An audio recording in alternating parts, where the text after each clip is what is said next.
estamos intentando pensar la filosofía en tiempos de transformación y hoy justamente de lo que vamos a hablar es de modelos, también filosóficos, de pensar la transformación misma.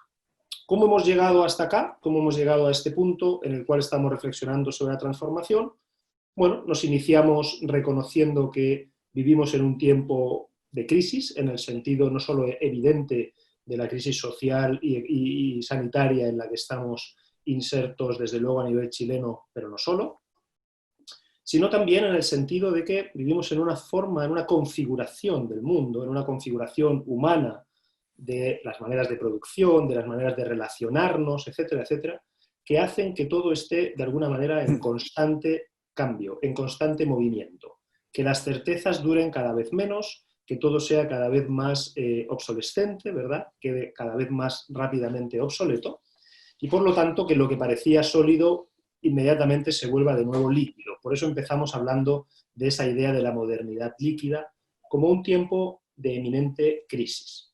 Y crisis, entendámoslo en el sentido literal de la palabra, ya lo dijimos, no como algo negativo necesariamente, sino como el final de un cierto proyecto. Por eso en el segundo día, cuando hablamos de Heidegger, mostramos al ser humano como un proyecto histórico. Es decir, el ser humano, nosotros mismos, cada uno de nosotros y de nosotras, tiene de sí mismo un cierto proyecto, una cierta mirada de quién quiere ser, de cómo quiere vivir. Y eso vale tanto individualmente, como a nivel de pareja, como a nivel de amigos y de grupos incluso, en los que nos insertamos, como desde luego a nivel de empresa.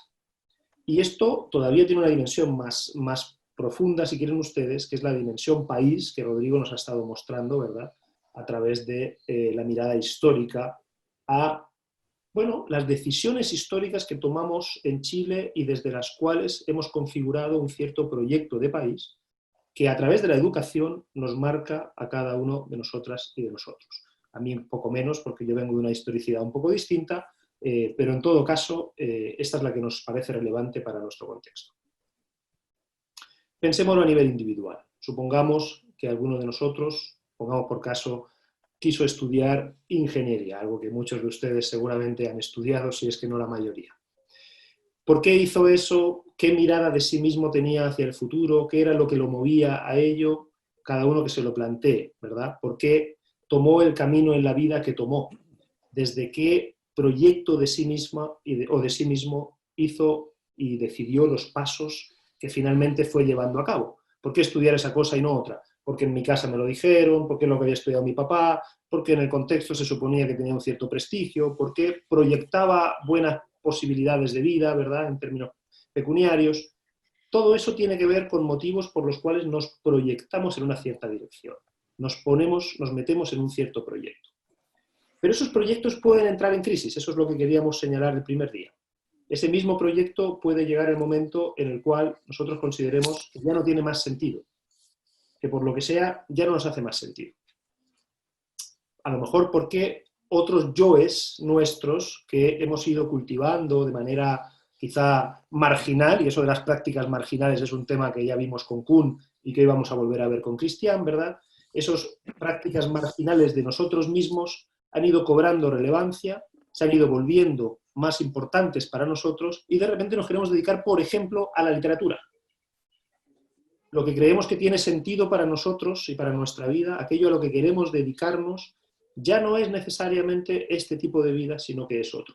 ¿Qué ocurre ahí? Que el primer proyecto, en algún sentido, ha entrado en crisis, por lo que sea. Puede ser por motivos externos, una experiencia muy fuerte, puede ser porque no nos llena, puede ser porque entramos ahí un poco obligados, pero en realidad nunca nos convenció, etc. Ese es el ejemplo personal.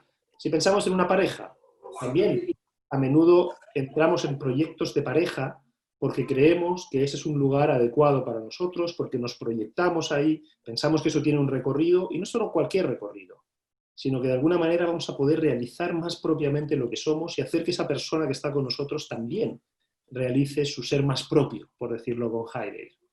Pero puede entrar en crisis, puede suceder que no, que en algún momento ya los caminos se separen, no tengamos ya mucho más que compartir, en realidad nuestro ser más propio no encuentra eco en la otra persona, etcétera, etcétera.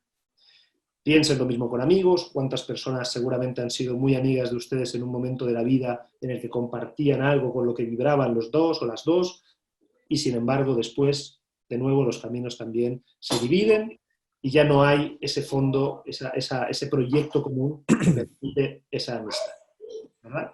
Y lo mismo vale para una empresa, evidentemente, de esto nos hablará Cristian con mucha más autoridad que yo, pero en definitiva vemos que lo que tenemos siempre son proyectos de nosotros mismos, de un cierto nosotros, ¿verdad? De una cierta causa en la que estamos embarcados, de una empresa en la cual justamente nos ponemos, emprendemos con ella, etcétera. Y que esos proyectos pueden entrar en crisis. Esto es lo que quisimos ver en el primer bloque. Cuando estamos en un tiempo de crisis, lo que sucede es que esos proyectos que constantemente estamos esbozando de nosotros mismos, de nuestras relaciones, de nuestro país incluso, por algún motivo, y evidentemente las causas pueden ser muy diversas, ha entrado en crisis. Ya no es obvio mantenerse en él, ya no seguimos proyectándonos en esa dirección. ¿Qué hacemos en ese caso? La tercera sesión nos mostró que el ser humano, por lo tanto, siempre está proyectando, ¿y eso qué quiere decir? Que no está predeterminado. Que el proyecto en el que estuvo no marca necesariamente el proyecto en el que puede estar. Que el entorno en el que se encuentra no lo determina hasta el punto de no poder elegir nada, sino que de hecho, incluso en las situaciones más precarias, el ser humano mantiene una cierta autonomía. Esa es la idea que vimos a partir de Kant, si se acuerdan, con la idea de la ilustración, ¿verdad? Una autonomía que se puede cultivar y que vimos también a través de Cassirer. Por más que estemos muy condicionados, pongamos por caso, por nuestro contexto, por nuestro entorno, por nuestra historia, eso no nos determina plenamente. Siempre podemos cambiar las cosas. En distintos niveles, dependiendo de si es uno solo y con más o menos recursos, de si somos varios o de si por algún motivo nos unimos para hacer ese tipo de cambios. Entonces, el ser humano era un formador. No meramente se adaptaba, dijimos, sino que siempre, de alguna forma, libremente estaba configurando. Entonces, visto de otra manera, ¿qué es una crisis? Una crisis es cuando la configuración que hemos llevado a cabo, el proyecto que hemos puesto en marcha, por lo que sea, ya no da más de sí.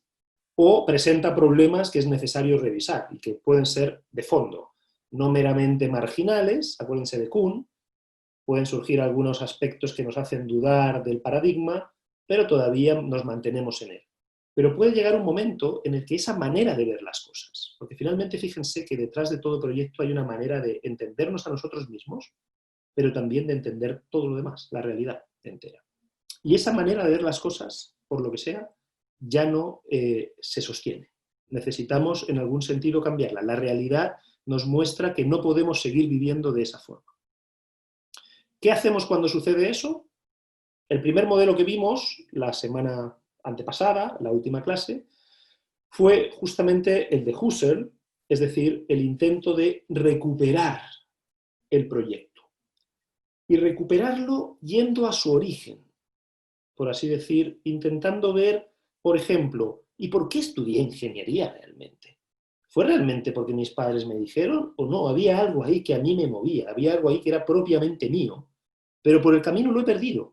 Por el camino me he dedicado a ver solamente que aquí se puede ganar más plata, que las cosas se hacen de una cierta manera, y quizá he perdido justamente esa vibración que era la mía, ¿no? Era mi propia, aquello con lo cual yo mismo vibraba y que me hizo estar en ese proyecto, ¿verdad? Quizá no llegué de casualidad al proyecto, sino que realmente había algo que me planificaba, que yo creía que era propiamente lo que valía la pena. Lo mismo con la pareja. ¿Por qué entra en crisis? Y una posibilidad cuando algo entra en crisis es decir, oye, ¿y yo por qué estuve aquí en general? ¿Qué es lo que me hacía sentido de acá? ¿Verdad? ¿Qué es lo que está vivo ahí? Para intentar ver cómo por el camino se puede haber ido deformando, desfigurando aquello que configuramos, aquello que formamos. Entonces, con Husserl, si se acuerdan, vimos cómo Husserl hacía una lectura de la historia occidental en términos de una fundación de un cierto tipo de ser humano en Grecia, de la mano de la filosofía justamente, y cómo, sin embargo, en el camino de la historia occidental había habido momentos en los cuales ese proyecto de humanidad se había, en algún sentido, extraviado. Ahora les pongo un ejemplo muy concreto de eso que está pensando Husserl, pero recuperemos todavía nuestras propias experiencias. Muy a menudo, cuando entra en crisis algo, no lo desechamos de antemano, intentamos recuperarlo. ¿Y cómo intentamos recuperarlo? Una de las posibilidades es volviendo a las decisiones que nos hicieron estar ahí en primer lugar. Permítame que les ponga mi ejemplo. Empecé a estudiar filosofía por motivos muy específicos que tienen que ver con una cierta forma de vida, sobre todo. Pero tú entras a la carrera y lo que te encuentras son asignaturas, profesores que no siempre encarnan ese ideal de vida que es lo que a ti te está propiamente llamando, todo un sistema en el cual finalmente parece que se trate de publicar mucho y de publicar a cualquier precio, etcétera, etcétera, ¿verdad? Te encuentras toda una serie de elementos que perfectamente pueden hacer que pierdas de vista cuál era tu motivación fundamental, cuál era la decisión radical que habías tomado cuando decidiste eso, cuando te pusiste en ese proyecto. Y al perderla, lo que puedes hacer son dos cosas, decir, bueno, a mí es que esto al final parece que no me gusta, ¿verdad? Y dejar la filosofía, en este caso, la ingeniería o lo que sea en cada caso, o a la persona con la que estamos, o la empresa en la que estamos, o bien, mira, no es que no me guste, lo que pasa es que me he perdido por el camino. Me he dedicado a externalidades que realmente no recuperan la esencia, el motivo fundamental por el cual yo me puse en ese proyecto desde el principio. Y entonces lo que intento más bien es recuperar ese proyecto, cuál fue mi motivación, cuál fue la forma de vida que yo concebí ahí y actualizarla, reformarla. ¿Se acuerdan, verdad? Esto fue lo que vimos en la última sesión, una respuesta muy potente, desde luego, a las crisis. Cuando hay crisis, no tiramos por la borda el proyecto necesariamente, podemos intentar ver cuál fue su sentido originario y cómo podríamos revivir ese sentido originario hoy, que las cosas han cambiado, que ya no somos los mismos, y sin embargo, todavía ese proyecto nos parece que tiene sentido. El caso de Husserl, déjenme que les ponga un ejemplo muy concreto para que entiendan mejor a qué se está refiriendo Husserl. Husserl considera que en la Grecia arcaica y clásica, la Grecia de Pericles, la Grecia de Platón, de Aristóteles, ¿verdad?, se generó una forma de ser, un proyecto de ser humano que no había existido hasta entonces. Con lo cual, Husserl reconoce también que el ser humano surge a partir de un cierto momento un proyecto y no tenía por qué haber salido, no tenía por qué haber surgido y por lo mismo también podría desaparecer. ¿Cuál es ese ser humano? Lo dijimos en su momento.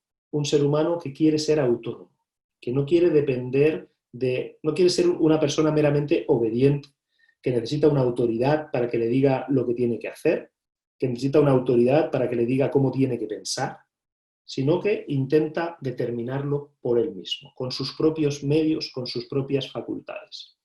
¿Cuál es la facultad principal que juega un papel en esa autodeterminación? Recuérdenlo, Husserl hablaba todo el tiempo de la razón, la racionalidad, el elemento racional del ser humano. Es decir, no somos meras pasiones, no somos meros impulsos y tampoco somos seres que necesiten que otros les manden, les digan qué hacer y cómo pensar, insisto. Podemos llevarlo a cabo por nosotros mismos, por nuestros propios medios. Por eso Husserl cree que la filosofía representa eso de manera radical, porque es el intento de entender por los propios medios todo aquello que nos incumbe. Es decir, no dejar que nos cuenten historias, que nos digan cómo es el origen del universo. Bueno, había un dios que hizo tal y que hizo cual, ¿verdad? Estoy pensando en los dioses griegos en este caso. Ahí Platón dice, eso es una historia interesante, pero eso no nos sirve para explicar realmente cómo surgió el universo, no nos sirve para explicar realmente de qué está compuesto, cómo funciona, ¿verdad? Ese tipo de intentar tener explicaciones racionales, si ustedes lo piensan bien, para nosotros ya se ha vuelto obvio, pero eso no fue siempre así. Eso surgió en un momento de la historia. Esa posibilidad de vida tan especial surgió en un momento de la historia y ha marcado el modo como nosotros vivimos hasta el día de hoy, donde las explicaciones científicas, metódicas, racionales, juegan un papel fundamental en nuestra vida. Ustedes son ingenieros, lo saben mejor que yo, ¿verdad? Es sobre la base de ese tipo de explicaciones que hemos configurado el mundo en el que vivimos, que hemos transformado técnicamente el mundo en el que vivimos. Y eso es lo que ve Husserl. Lo que Husserl ve es que el desarrollo de las ciencias europeas, como él las llama, es muy eurocéntrico porque efectivamente es un proyecto que se considera que surge en Grecia y se desarrolla sobre todo en Europa y desde ahí llega al resto del planeta, ¿verdad? Esta forma de vida. Pero lo que Husserl considera es que en ese desarrollo la técnica ha alcanzado tal poder que finalmente no nos permite ser autónomos, sino todo lo contrario, nos ha vuelto esclavos de nuestras propias creaciones, por decirlo así. Piensen en Frankenstein, en la maravillosa novela de Mary Shelley, ¿verdad? Frankenstein es una de las figuras literarias de la modernidad, y pienso en el doctor Frankenstein, no en la criatura. Es decir, aquel que a través de la ciencia quiere superar cualquier límite, quiere abarcarlo todo, quiere tener un poder ilimitado y finalmente crea algo que lo destruye. Esa idea es muy propia de la civilización occidental cuando el desarrollo de la técnica empieza a ser tan poderoso que los seres humanos temen por su propia autonomía.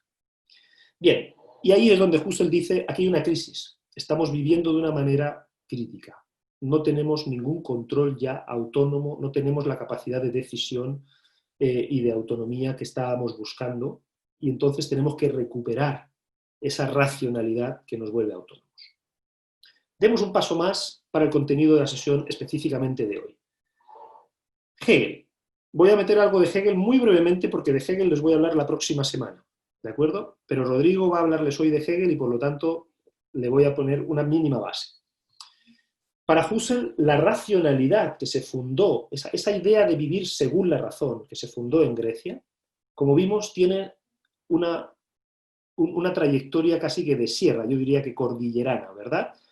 Surge en Grecia, pero decae en la Edad Media, resurge en la Edad Moderna, en el Renacimiento, pero después en esta tecnificación absoluta de la vida y del trabajo, por cierto, vuelve a decaer y estamos de nuevo en una crisis que necesita un cierto renacimiento, una cierta reforma de nuevo, ¿no? Como ven, es una figura en forma de sierra o de cordillera, como quieran decirlo.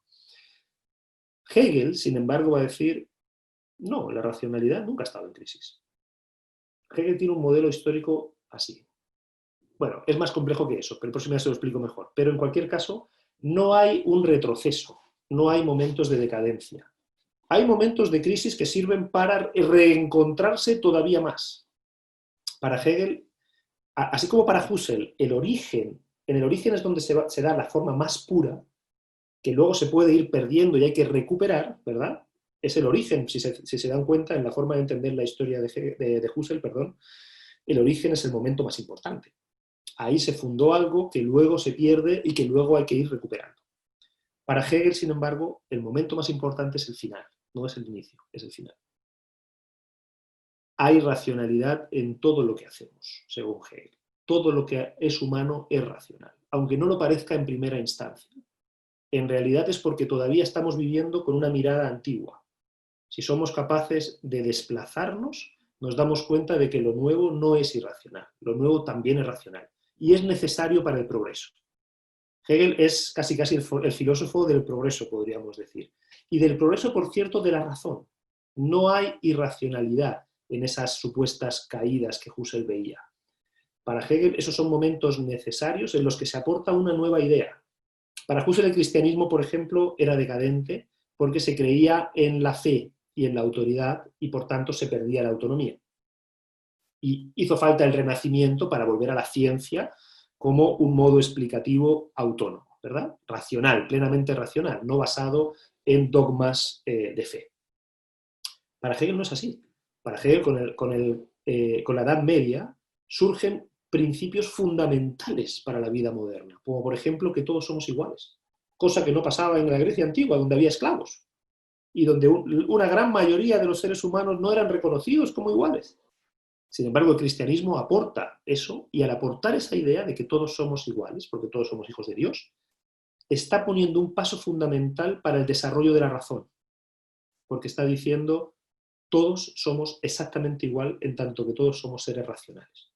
Y por lo tanto, la Edad Media no es un momento de decadencia como pensaba Husserl, es un momento en el que una idea radicalmente distinta enriquece la historia de la humanidad. ¿Se dan cuenta? Y eso, lo mismo con la técnica, lo mismo con la ciencia, son momentos que van llevando a un enriquecimiento cada vez mayor de la racionalidad. Eso sí, para Husserl todo eso es la historia de la razón humana. La razón humana se va volviendo cada vez más abarcante. Que dominemos técnicamente el mundo no es algo decadente. Lo que estamos haciendo es llevar la racionalidad a todos los espacios del planeta. Estamos permitiendo que incluso en lugares donde, por ejemplo, hay escasez hídrica, técnicamente seamos capaces de generar un entorno, de configurar un entorno, y no meramente de vernos obligados a irnos de allí o perecer, sino que a través de la técnica configuramos ese entorno y nos lo hacemos nuestro. ¿Y eso qué quiere decir? Es un desarrollo de la racionalidad humana. Bien, hasta ahí Hegel. Solamente doy esta idea de un racionalista radical, absoluto. No hay nada que no sea racional. Hegel tiene una frase muy famosa que dice que todo lo que existe, todo lo real, es racional. Y todo lo racional es real. Se vuelve real. No hay ninguna idea que se le ocurra al ser humano que no acabe siendo real. Y eso para Hegel no es decadente, es el despliegue de la racionalidad humana, que puede encontrar momentos que parecen irracionales, pero que en realidad son un desafío que debemos superar para llegar a una forma más elevada todavía de racionalidad. Les dejo hasta aquí esas ideas para en los 7 minutos que me quedan, o 5 minutos que me quedan en realidad, proponerles dos modelos de pensar la transformación. Hasta ahora hemos dicho, ante las crisis, Husserl, podemos optar por volver al origen, por recuperar aquello que fuimos cuando pusimos en marcha ese proyecto e intentar ver qué tanto de eso se mantiene hasta el día de hoy. Qué tanto seguimos enamorados de esa persona, qué tanto seguimos convencidos de ese proyecto, qué tanto sentido nos hace todavía hoy aquello que un día nos hizo mucho sentido, ¿verdad? Pero hay otros modelos, que es el modelo más radical. No reformes, transforma. No tengas el origen como modelo. Intenta crear algo que no esté hecho, que no tenga nada que ver con lo que ha sido. O que tenga que ver, pero que sea, en todo caso, completamente novedoso. Y aquí les quería proponer dos modelos de pensar ahora ya no la reforma, sino la transformación. ¿Cómo logramos no meramente reformarnos, sino transformarnos?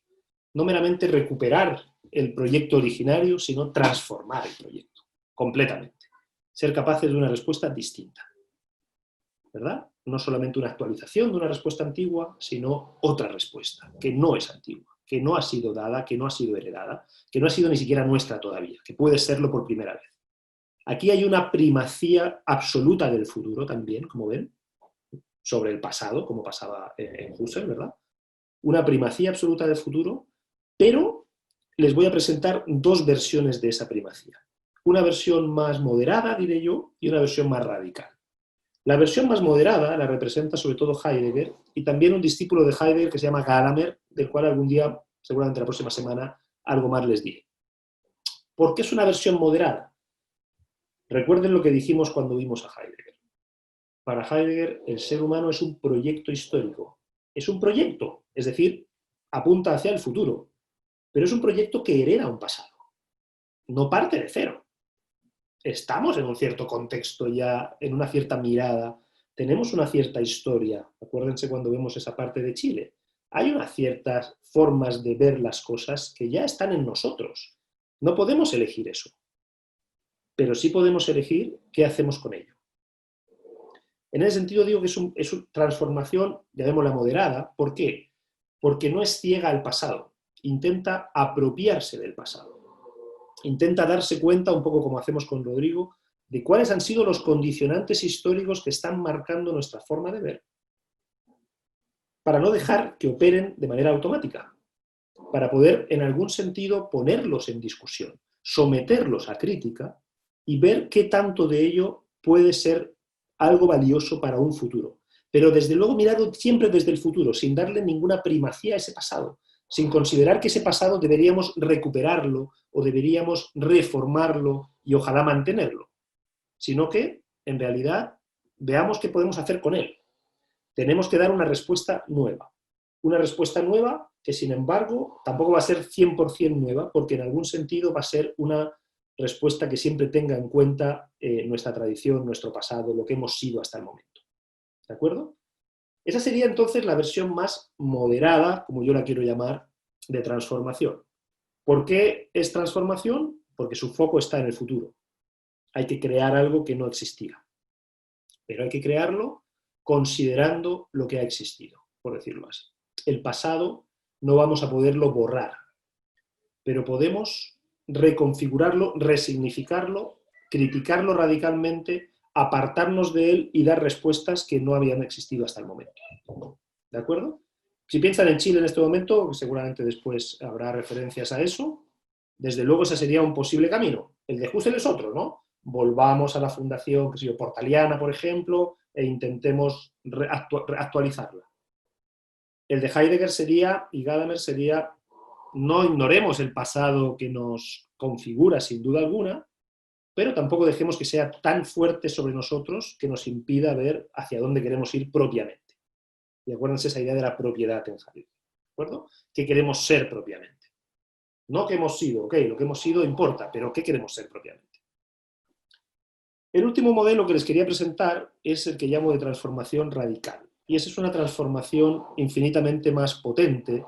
Y ahí tomo como ejemplo a Nietzsche, a Friedrich Nietzsche. ¿Vale? No les he dado hoy fechas para no liarlos con eso, pero ustedes saben, es un pensador de la segunda mitad del siglo XIX. Muere en 1900. Nietzsche, muy conocido por muchas cosas polémicas, a mí me interesa en una dirección muy específica. Y es que es alguien que dice, cuidado con el pasado, porque el pasado te puede condenar a no ser capaz de verdadera creación. Cuidado con el pasado porque te puede ahogar. Hay un texto de Nietzsche, uno de sus primeros textos, de los pocos menos conocidos, que se llama Sobre usos y perjuicios de la historia para la vida. ¿En qué sentido la historia es útil para la vida? ¿En qué sentido es perjudicial para la vida? Y Nietzsche considera que es perjudicial porque nos pone demasiado peso de lo que se supone que tenemos que ser. Lo que nuestros padres nos dicen, lo que se hace en nuestro contexto, lo que se espera de nosotros, lo que en nuestro ámbito es dominante, todo ello nos marca en todos esos proyectos, tanto personales como de pareja, como empresariales, etcétera, etcétera. Y eso, dice Nietzsche, es muy peligroso porque coarta la creatividad, coarta la posibilidad de respuestas radicalmente nuevas, es decir, de transformación. Tiene un uso la historia, tiene una cierta utilidad, sin duda. Podemos aprender también de los errores del pasado, podemos aprender de buenas prácticas del pasado, pero no dejes que eso pese tanto que coarte la posibilidad de creación. Porque el ser humano, si los kantianos y neokantianos decían que era formador, para Nietzsche, que radicaliza esa tesis, el ser humano es creador. El ser humano crea constantemente valores, crea marcos de sentido a partir de los cuales vive, crea ideas que se devuelven importantes y a partir de las cuales estructura la realidad. Crea valores, es decir, algo que consideramos bueno, algo que nos dice que está bien y que está mal. Hay que ir por acá y no por allá. El ser humano constantemente genera normatividad, podríamos decirlo así. Pero eso es creación. El ser humano está creando esos valores. Y por lo tanto hay que ser conscientes de esa capacidad de crear valores y por lo tanto de crear nuevos valores. En el Zaratustra hay textos, uno de los libros más importantes de Nietzsche, más conocidos, así habló Zaratustra, ¿verdad? Hay muchos ejemplos en esa dirección. Por ejemplo, uno que se llama de las viejas tablas de la ley y las nuevas tablas de la ley. Es decir, hemos vivido con unas tablas de la ley, con unos valores, con unas referencias, y sin embargo tenemos que ser capaces de romper esas tablas, de ir más allá, de crear nuestras propias reglas. Aquí Nietzsche es el más radical, sin duda alguna. Es decir, el pasado, la verdad es que importa, pero más que nada es cargante, más que nada nos frena, es un lastre. Debemos lograr ser capaces de transformar mucho más radicalmente. Esa es la mirada de Nietzsche. Yo no digo que esté de acuerdo con ella, yo les pongo modelos acá, porque si se fijan, estos modelos no lo podemos intentar aplicar, y eso es lo que me gustaría que intentaran hacer, si no ahora, al terminar la sesión, estos días, ¿no? ¿En qué proyectos están ustedes? Personal, de pareja, de amistades, de, no sé, de grupos en los cuales ustedes están porque les parece importante, laborales. ¿Qué quieren hacer con su vida? ¿Qué están haciendo con su vida?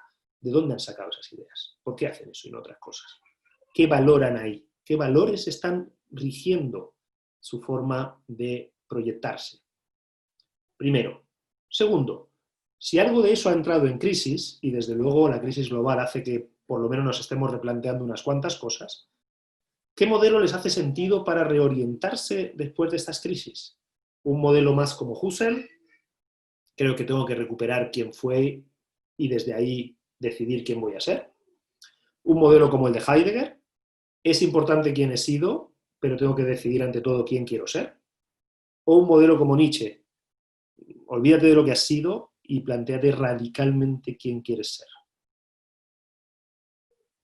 Esos son los tres modelos, como ven, más bien de reforma y dos modelos de transformación que yo creo que es importante relacionar con nuestra vida personal, insisto, y desde luego con nuestra vida empresarial y laboral, ¿eh? Porque al final las empresas son proyectos también, son una cierta propuesta, una cierta mirada que tiene su historicidad, que surgieron en un cierto momento, quizá con legitimidad, que necesitan reformas, otra vez incluso necesitan transformación. Eso es lo que cada cual tiene que ver. Yo no voy a dar recetas a nadie, pero sí los elementos para hacer la reflexión. ¿En qué proyectos estoy? Personales, de pareja, de amistades, etcétera. ¿Hay crisis en ellos? ¿Desde dónde me parece que debería replantearme esas crisis? ¿Desde qué modelo de reorientación? ¿Uno más reformista? ¿Uno más transformador, moderado, conservador, podemos decir, porque conserva cosas del pasado?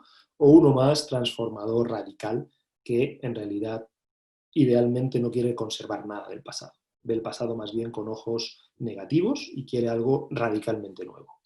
Una mirada más juvenil, si tienen ustedes también en ese sentido, ¿no? Casi que millennial, como decía Rodrigo en estas sesiones. Bien, eso es lo que quería plantearles para hoy, dejarles planteado este arco, que ojalá les tense como todo buen arco, ¿verdad?, para reflexionar y además darles unas pinceladas de estos autores que ojalá también les hayan interesado. En esta parte de la sesión lo que vamos a ver es Tris y la filosofía de la ciencia. Y vamos a ir viendo los paralelos de cómo Paco viene explicando desde los filósofos, llamémoslos monumentales. Aquí hay distintos tipos de filósofos. Hay unos que son como el Costanera Center, de 70 pisos, y hay otros de 40 pisos. Yo me estoy, por la historia de la idea, centrando en autores que escriben filosofía de la ciencia, filosofía política, que digamos que son los de 40 pisos, pero que tienen una conexión importante con lo que han visto los grandes filósofos. La clase de hoy, vamos a partir con dos ejemplos prácticos, tratando de extraerlo. Vemos que hemos tratado de hacer con los océanos azules, con dos libros que son prácticos, From Zero to One, que es de Peter Thiel, como veremos, y el método inventiva Tris, que es muy angular para todo lo que vamos a decir, porque el método inventiva Tris es una inventiva racional y está anclada en una filosofía, y vamos a tratar de ver esa filosofía para después ver la misma transformación que nos viene explicando Paco desde el punto de vista de los filósofos de la ciencia. Trataremos de llegar a exponer la idea de una ciencia pluralista, que suele ser una contradicción, porque la ciencia en general no es pluralista. La ciencia tiene una teoría ganadora. Si hay dos teorías que distintamente explican y dan resultados distintos, lo que solemos pensar los científicos, los ingenieros, que una de las dos está mal, y que tendrá a lo mejor que venir una tercera que las abarque a los dos. Lo primero que vamos a ver, hemos hablado harto del método deductivo y el método inductivo. Deducir es lo que hacen las matemáticas. Las matemáticas parten de axiomas y de ahí deducen resultados. La filosofía de Platón es deductiva. Acuérdense cuando dijimos de Heidegger que esto se trata de ojos y de método. Ahí está dicho que el método deductivo es un método que nos permite a los seres humanos, de acuerdo a cosas conocidas, ir sacando conclusiones que consideramos y que vamos validando y considerando muchas veces necesariamente válidas. Necesario en filosofía quiere decir que se da siempre. que no hay posibilidad de que eso no se dé. Y el otro método que hablaremos a continuación es el inductivo, que es el que suelen ocupar los empiristas. Esto lo usan los racionalistas. Poner ojo porque una de las tesis centrales nuestras es que nuestra educación es más racionalista que empirista. Entonces, aquí es para graficar un poco que uno va deduciendo y armando como un rompecabezas. Ya lo veremos con Kuhn, la idea de la ciencia normal, la ciencia no en estado de cambio de paradigma, que se trata de ir armando rompecabezas. ¿Cuál es la crítica que le hacen los inductivistas a los deductivistas?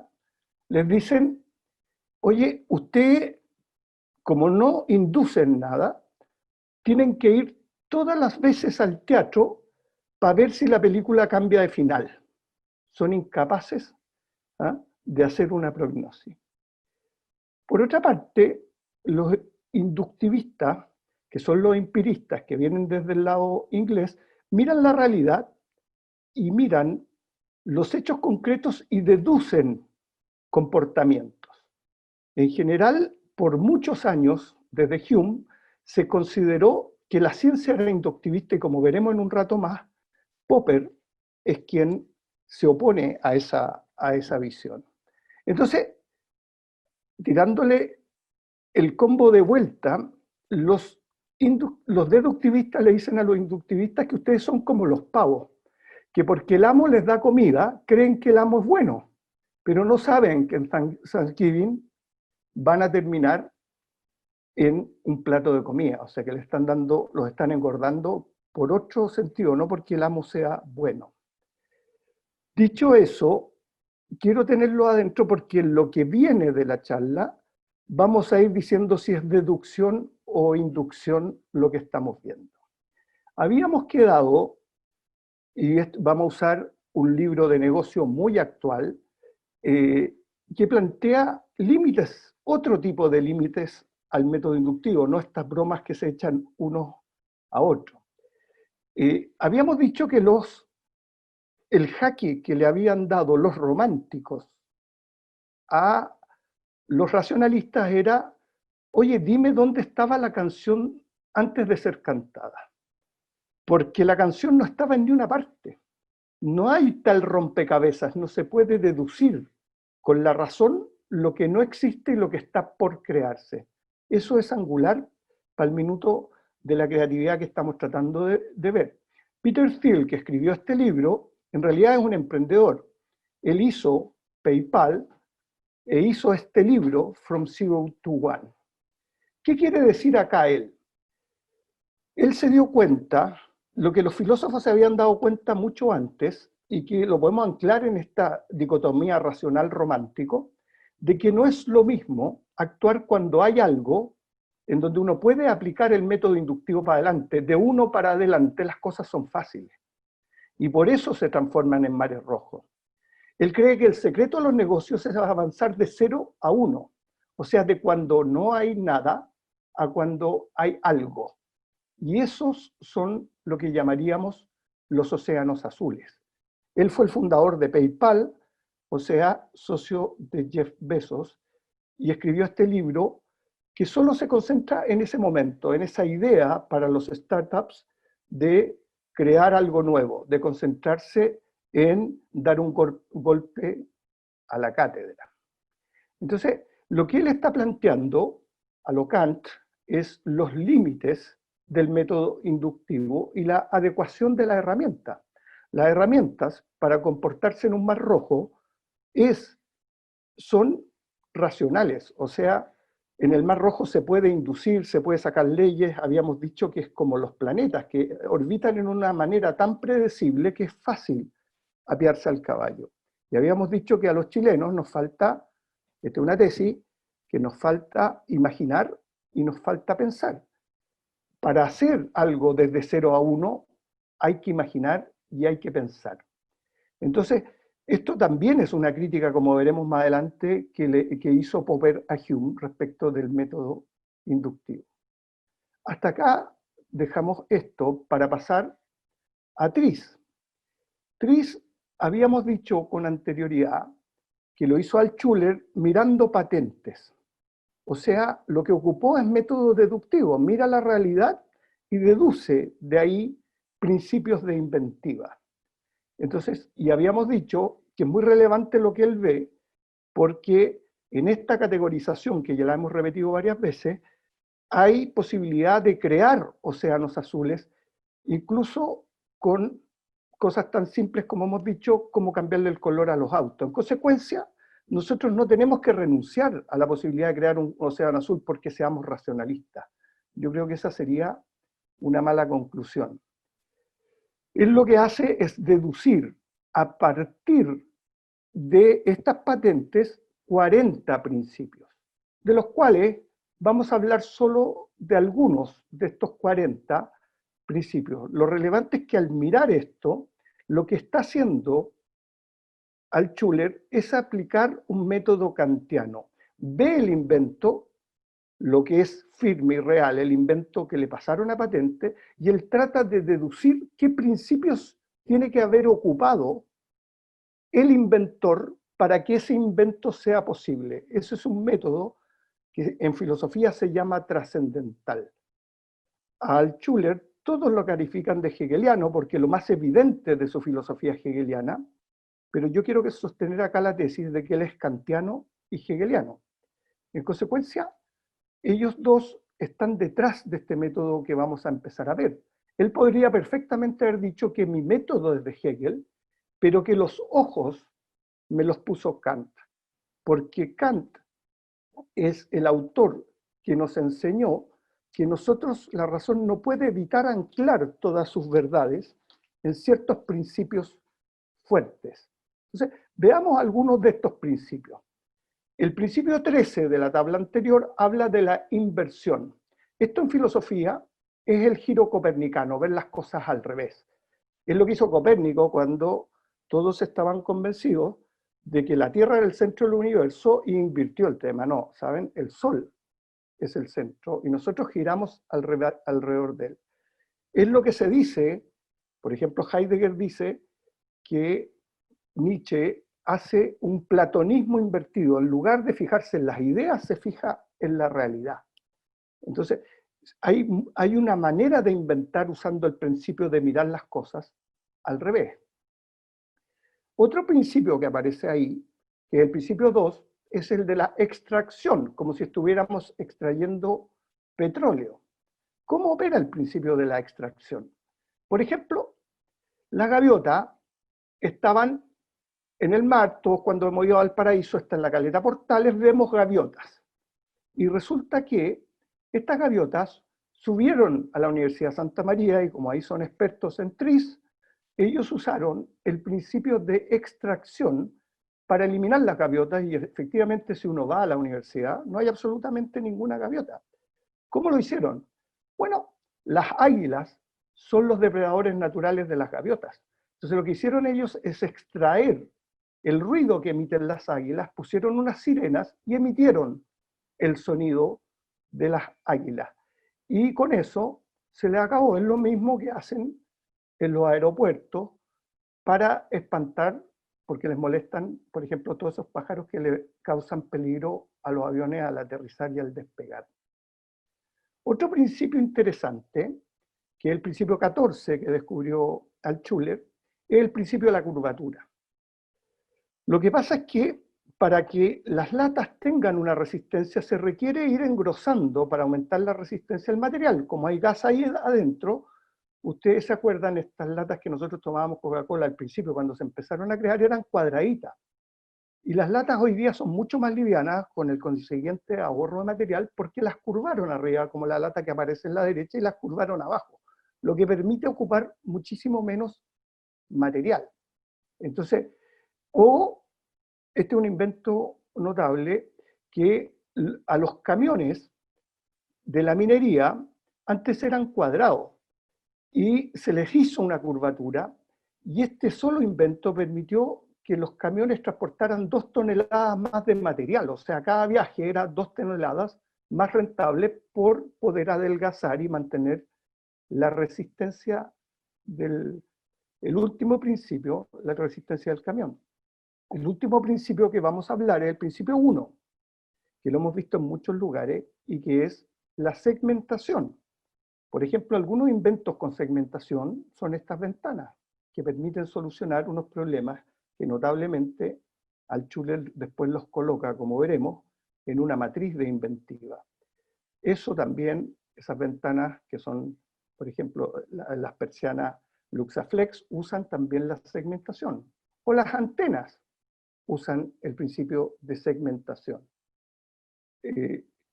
Estos son algunos de los 40 principios e inventos iguales. Así como los estamos mostrando es como lo vio Altshuler. Empezó a ver el invento y empezó a ver cuál era el principio que tenía que estar atrás.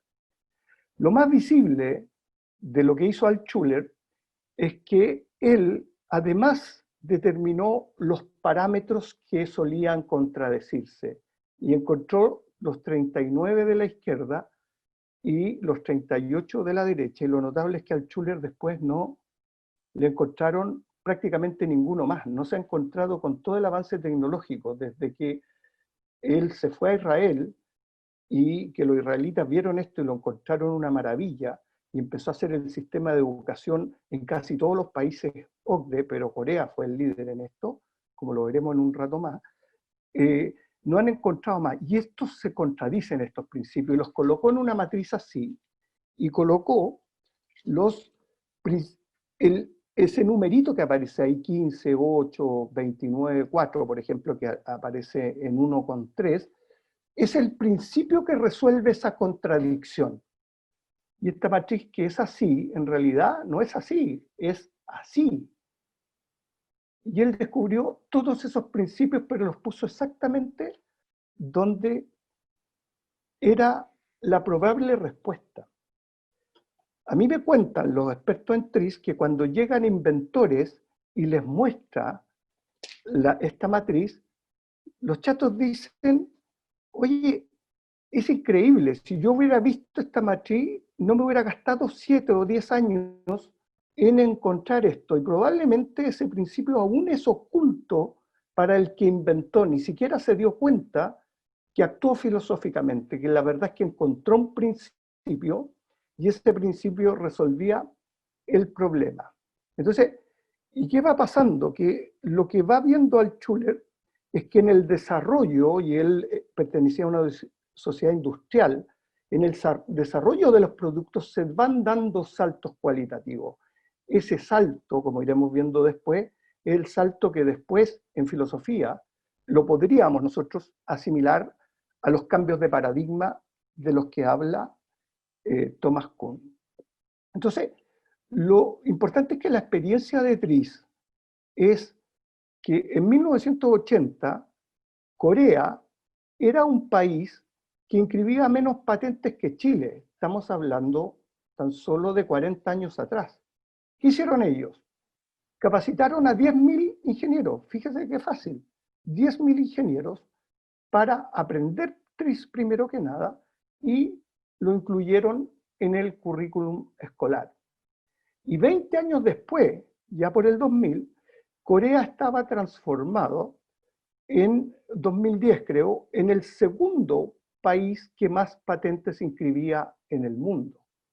¿Por qué decimos esto? Porque Corea podría asimilarse a Chile en una cosa: son extremadamente racionalistas. No podemos decir que los coreanos son románticos y que de ahí haya muchos Dalí o haya muchos Picasso como en los españoles, o que haya muchos Leonardo da Vinci como los hay en Italia. O sea, nosotros sí podemos crear muchos océanos azules, pero tenemos que ser humildes y reconocer que en esto todavía no hemos pensado lo suficiente como para volvernos creativos. Ahora vamos a pasar al tercer momento de la charla, que es el de la filosofía de las ciencias. ¿Cómo se ve esto desde la filosofía de las ciencias? Habíamos dicho que se ve estos autores, vamos a partir con Hegel, principalmente porque Popper lo critica mucho, no solo Popper, también Isaiah Berlin y también la Hannah Arendt, y de ahí vamos a seguir a Kuhn, que tienen una discusión entre ellos que vamos a ir conversando, Imre Lakatos, y al final vamos a terminar con Paul Feyerabend para ir avanzando hacia la idea de una ciencia pluralista. Entonces, esto es muy parecido al avance de estos monumentos como son Kant, Hegel, Heidegger y Nietzsche. Puse a Nietzsche después de Heidegger porque, como vimos con Paco, Nietzsche es el radical, el que verdaderamente propone la transformación más radical. En este caso, en lugar de Nietzsche lo ocuparía Paul Feyerabend y probablemente el lugar de Popper lo ocuparía Kant. Es para ir haciendo el paralelo respecto de cómo están haciendo filosofías cada uno. Habíamos dicho que todo el movimiento romántico se ancla en la crítica a la razón práctica, en donde se plantea al ser humano como un creador de valores, y la crítica de la facultad de juzgar, donde se plantea a la verdad como sublime, como inalcanzable, como algo que la razón, aunque quiera, no llega. Y que Kant nos enseña, a través de un método legal, los límites. Entonces vamos a ir viendo qué límites le va viendo cada uno de estos autores a los otros y cómo ha ido avanzando la ciencia vista desde el punto de vista de los filósofos. Vamos a partir con Hegel, que Paco ya nos explicó que Hegel va avanzando con un conocimiento que va creciendo. Nosotros vamos a explicar eso de la siguiente manera. Primero que nada, aquí hay un giro fundamental. Los seguidores de Hegel dicen que mientras antes miraban las cosas del exterior, después la miraron desde el interior, que Hegel les abrió un océano azul para no solo mirar como científicos, observar algo que se puede describir. Por ejemplo, la empatía es algo que nosotros hacemos por deducción, pero no nos podemos meter en la cabeza de la persona que estamos tratando de ser empático y solo podemos deducir, de acuerdo probablemente a experiencias propias, lo que está pasando ahí adentro. Entonces, esta dicotomía entre exterior e interior es angular al momento romántico, que es el que vamos a terminar en esta sesión. ¿Qué es lo que dice Hegel? Bueno, vamos a concentrarnos en su teoría del conocimiento y vamos a tratar de asimilar lo que ve Hegel como teoría del conocimiento como un metabolismo. ¿Ah? Hegel es importante en la teoría del conocimiento por este método dialéctico de la razón, de siempre ir ganando con las contradicciones, la tesis, la antítesis y la síntesis. Y él también es importante, ahora último, por todos los filósofos políticos que defienden las teorías del reconocimiento. Esa última parte la vamos a ver cuando veamos el pluralismo. Acuérdense que toda la línea central es ir avanzando hacia una metodología pluralista que es planteada hoy día por Paul Feyerabend. ¿Cómo sería el metabolismo? Cuando nosotros comemos algo, la verdad es que el organismo lo que hace es que selecciona lo que le sirve y bota lo que no le sirve. Hegel ve que el conocimiento funciona igual, que cada vez que hay una contradicción entre nuestras ideas y la realidad, nosotros lo que hacemos es una síntesis donde sacamos lo que nos sirve de cada cosa y planteamos una superación de esas dos por una nueva verdad que nuevamente va a volver a encontrarse con una contradicción. Esto del metabolismo, para que lo entendamos bien, es radicalmente distinto, por ejemplo, a cómo funcionan los autos. En un auto, cuando le echamos benzina, ¿qué es lo que hace? El auto no absorbe nada de la benzina, la usa para moverse, pero no absorbe. No es que nada que tenga la benzina después quede en el auto, que es básicamente lo que hacemos nosotros cuando comemos. Entonces, vamos a estar mirando el conocimiento desde el punto de vista de Hegel como una ampliación de lo que somos nosotros por la vía de que vamos extrayendo cosas del medio ambiente y con eso vamos viviendo y nos vamos superando. El que posteriormente usa exactamente el metabolismo como teoría del conocimiento es Hans Jonas, que es un discípulo de Heidegger. O sea, Hegel no estaba tan loco con este método, que en la práctica era avanzar desde lo que se puede llamar la autoconciencia, la conciencia, después la autoconciencia, hacia la razón, hacia el espíritu inmediato, e incluso él pretende, a mi modo de ver, se le pasa la mano, incluso deducir la idea de Dios y el absoluto desde un método racional. Entonces, esto que vamos teniendo nosotros, que es conciencia, autoconciencia, a través de la razón y llegar a un absoluto, miremoslo como un metabolismo. La razón está siempre obteniendo cosas del medio ambiente, contrastando, usando lo que le sirve y construyendo una verdad. Por eso Paco dijo que Hegel avanza en un camino que va siempre como creciendo, siempre es mejor, que la razón. En el fondo él habla de la astucia de la razón, y que la razón siempre tiene la razón, como podrían decir los franceses. Esto se ha resumido en tesis, antítesis y síntesis, que es una manera muy, muy resumida y a mi modo de ver no adecuada de entender a Hegel. La Hannah Arendt critica a Marx, pero de pasada, como la filosofía marxista viene de Hegel, es una crítica al hegelianismo, que es la que va a tomar Popper después. La Hannah Arendt dice respecto de las ideologías, que es el problema con Hegel. El problema con Hegel, a mi modo de ver, no es su teoría del conocimiento, es que se generan estas ideologías, y la Hannah Arendt nos dice esto: una ideología es muy literalmente lo que su nombre indica, la lógica de una idea. La ideología trata el curso de los acontecimientos como si siguieran la misma ley que la exposición lógica de su idea. El resultado de esta aplicación no es un cuerpo de declaraciones acerca de algo. Las ideologías pretenden conocer los misterios de todo el proceso histórico, los secretos del pasado, las complejidades del presente, las incertidumbres del futuro, merced a la lógica inherente en sus respectivas ideas. Las ideologías suponen siempre que basta una idea para explicar todo el desarrollo de la premisa, y que ninguna experiencia, y esto es lo importante, puede enseñar nada. O sea, racionalismo puro, idealismo puro, la experiencia no enseña, porque todo se haya comprendido en este proceso consistente en la deducción lógica. Esto es lo que le dicen los racionalistas a Hegel, tildando esto de un idealismo. Entonces, el autor que se opone tenazmente a Hegel es Karl Popper. Karl Popper, la verdad es que desarrolla, él se pregunta qué es lo que es ciencia, y su mayor aporte es la crítica al método inductivo. Lo que él dice es que el método inductivo, que es cuando todos creen que están haciendo ciencia, en realidad no nos da certeza. No porque todos los cisnes que hayamos visto son blancos, no vamos a poder encontrar un cisne negro, por decir algo. En consecuencia, mirar la realidad y creer que porque estamos mirando la realidad estamos haciendo ciencia, para Popper es una equivocación. Lo que él propone es básicamente la ciencia como falsación.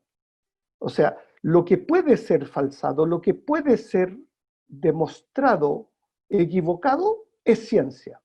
En consecuencia, la religión no sería ciencia, o la existencia de Dios, porque como nosotros no podemos tener una experiencia de Dios, no podemos demostrar, es tu palabra contra la mía, es tu fe contra la mía, que Dios verdaderamente existe. También hace una crítica al historicismo que se refleja en esta bonita frase que yo le he repetido en algunos libros. Dice mucho, dice en la crítica al marxismo, pero a la larga es la crítica al ideologismo. Un marxista no podía abrir un periódico sin hallar en cada página pruebas confirmatorias de su interpretación de la historia. No solamente en las noticias, sino también en su presentación, que revelaba el sesgo clasista del periódico, la presentación, y especialmente, por supuesto, y esto es lo que me causa mucha risa, en lo que el periódico no decía. O sea, hasta lo que el periódico no decía era demostración de las teorías que ellos ya, esa ley que dice la Hannah Arendt, se habían dado. ¿Qué pasa con los racionalistas y con los científicos? Que de acuerdo a muchos filósofos, ellos también son ideólogos como los economistas y que a la larga se aferran a esta fe, aunque sean obtenidas con la ciencia, porque dejan de pensar, como diría Heidegger. La razón tan glorificada durante siglos, como hemos visto otra vez, es la más enemiga adversaria del pensar. O sea, el problema para crear y para transformar es transformarse en un dogmático. Por eso la Edad Media se le critica. Entonces, después viene Kuhn y le dice a Popper, no, la ciencia, si bien es cierto, funciona como tú dices, Popper, la verdad es que la ciencia es mucho más compleja que eso. Recordemos que Kuhn era un físico, entonces él sabía de qué se trataba. Popper era un filósofo y estaba mirando esto desde la vereda del frente. Y dice, la ciencia funciona como estos rompecabezas, y de repente surgen estas anomalías. Paco ya habló de esto en la clase pasada, no me voy a detener mucho en esto, y hay momentos en que el paradigma hace agua y hay que transformarlo, y ese es tu momento, Popper, pero la verdad es que eso pasa cada 300 años. Entre medio, la ciencia funciona como un rompecabezas, o sea, deduciendo. Finalmente, antes de llegar al final, voy a hacer una pasadita por Lakatos, porque Lakatos ve esto como equipos científicos y programas progresivos y regresivos. El programa que explica más cosas es progresivo, y hay programas regresivos como el de Platón o el de Aristóteles o la teoría del flojisto, que ya nos podemos olvidar de él. Lo notable es que esto uno puede encontrar un montón de explicaciones. Lo de Newton está incluido en lo de Einstein como un caso particular. Y esto no hace mucho sentido, pero lo que no hace sentido es que venga un íntimo amigo de Lakatos, como Paul Feyerabend, que defiende el método contrainductivo y le dice, ¿por qué no Platón? Y dice, no hay tal cosa como los programas progresivos, porque la mayoría de los inventos que han ocurrido a lo largo de la historia son contrainductivos. Vale decir que debiéramos aplicar algo así como un método todo vale, un método contrainductivo. ¿Ah? Porque la verdad sobre la ciencia es que cuando Galileo y Copérnico, que era su alumno, estaban mirando esto, la verdad es que estaban mirando algo contrainductivo. Nuestros sentidos nos decían lo contrario. Para nosotros es natural creer que la Tierra es plana y también es natural creer que es el centro del universo. Así lo sentimos, así lo vemos. Entonces lo que él invita es a desafiar el paradigma científico, y con esto voy terminando. Voy a leer solo dos frases, porque me quedan solo 2 minutos.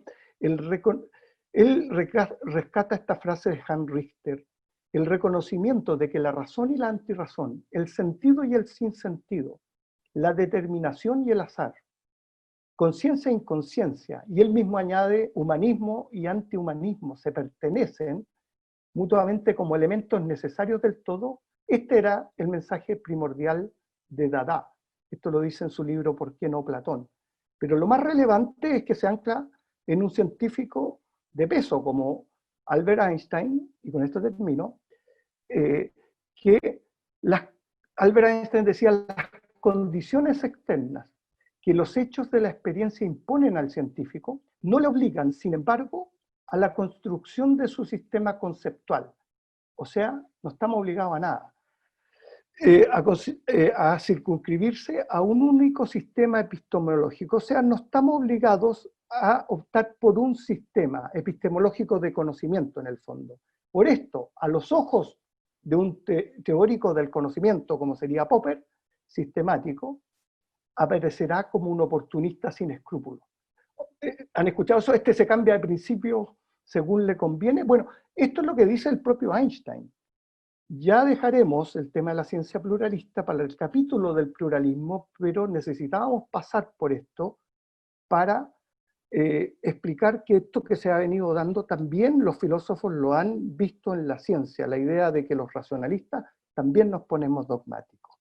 Espacios de transformación, podría haber también utilizado la expresión prácticas de transformación, pero espacios me pareció que tiene cierto mayor grado de generalidad y de difusión, que es más pertinente a lo que quiero compartir con todos ustedes hoy día. Primero quiero recordar qué es una anomalía, ¿no es cierto? El concepto de anomalía proviene, como ya vimos en la clase número 4 de Thomas Samuel Kuhn, pero quiero aterrizarlo de una manera muy concreta a la realidad cotidiana y a la realidad en las empresas. Un ejemplo de una anomalía es un problema resistente, como el hecho de que el 70% de los empleados en encuestas realizadas por Gallup en los Estados Unidos no se sienten comprometidos con su trabajo. 87% de los empleados a nivel global, según esta misma encuesta, no se sienten comprometidos. Y en el caso de Chile hay una encuesta que es algo posterior. Todos estos son datos antiguos, pero para efectos prácticos del ejemplo que quiero dar, eso no es relevante.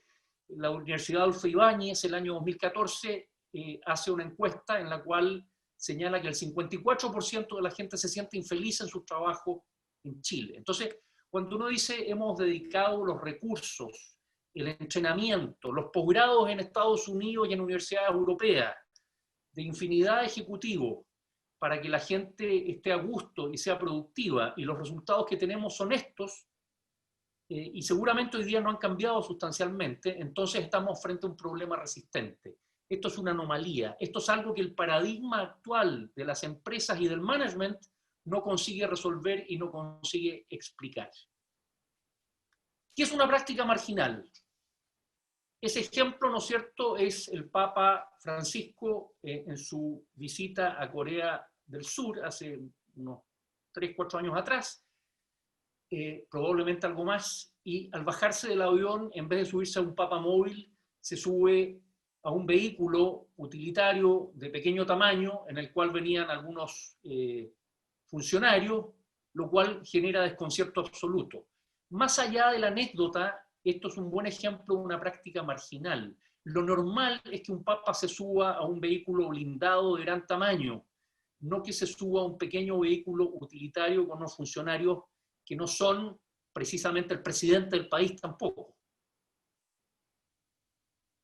Esto es otra práctica marginal que me tocó conocer el año 2006 en un viaje con unos clientes a Cabellas. Fuimos a ver varias prácticas marginales en varias industrias, pero Cabellas es el principal retailer de equipamiento de vida al aire libre en Norteamérica. Es un retailer que lo que hace es ofrecer toda clase de equipamiento para que la gente haga cacería, vida al aire libre, camping, etcétera, etcétera, etcétera. Bueno, la gente de Cabellas tiene prácticas que son absolutamente marginales para el resto de la industria, en la forma en que, por ejemplo, reclutan a las personas. Ellos dicen, contratamos por pasión, no por los currículum vitae. We don't give a damn about currículums. Eso es lo que nos dijeron literalmente. Ellos te preguntan cuáles son tus pasiones, y si tú tienes 3 buenas historias de por qué quieres trabajar en Cabellas, porque con tu padre estuviste haciendo camping o de cacería en la montaña, en el bosque, y esas historias nos entusiasman, entonces tú eres uno de los nuestros, te queremos acá. El resto te lo enseñamos acá. Si tienes que aprender a evaluar proyectos, te lo enseñamos en 2-3 semanas. La pasión no la puedes construir aquí con nosotros. La pasión la traes o no la traes para ser parte de nuestro equipo. Los empleados eligen los productos. Tú eliges qué cañas vas a vender y te comprometes, una vez que elegiste esas cañas marca AU, a que las vas a vender en la cantidad que tú definiste. Los clientes aquí son amigos, no son visitas. Por lo tanto, Cabellas opera como una lógica de club de gente apasionada por el equipamiento de vida al aire libre. Y es, por cierto, una empresa con resultados extraordinarios en términos de ventas y de márgenes. 3 tipos de conexiones o formas de relacionarnos con las prácticas marginales. Primero, habíamos hablado ya en la reforma de apropiar prácticas del pasado, el caso de Chilectra, que yo mostré, ¿no es cierto?, esa vitrina del año 1927. Pero en general, del pasado, la apropiación de prácticas que vienen del pasado. Del presente, para poner una estructura heideggeriana temporal a esto. Polinización cruzada, es decir, voy a otras industrias, identifico prácticas que en mi propia industria son inexistentes o totalmente marginales, y que en la otra industria son relevantes, son normales, las traigo a mi propia industria. Esto es algo que en los últimos años está ocurriendo con bastante frecuencia. Cuando yo contaba esta historia hace 15 o 20 años atrás, era una rareza absoluta esto de la polinización de prácticas. Y prácticas del futuro, ¿en qué sentido? Es que en todo momento, en el presente, el futuro ya está manifestándose en espacios emergentes, en espacios marginales, valga la redundancia. Si yo voy a identificar cosas que hacen los que están construyendo cohetes con Elon Musk, ¿no es cierto?, o robots que van a recorrer la superficie de Marte en la NASA, voy a encontrar espacios absolutamente emergentes con tecnologías que en 20 años más van a ser parte de lo que vamos a usar normalmente en la industria. Parto con un ejemplo que ya hemos mencionado en un par de clases y que acaba de señalar nuevamente Rodrigo, TRIS.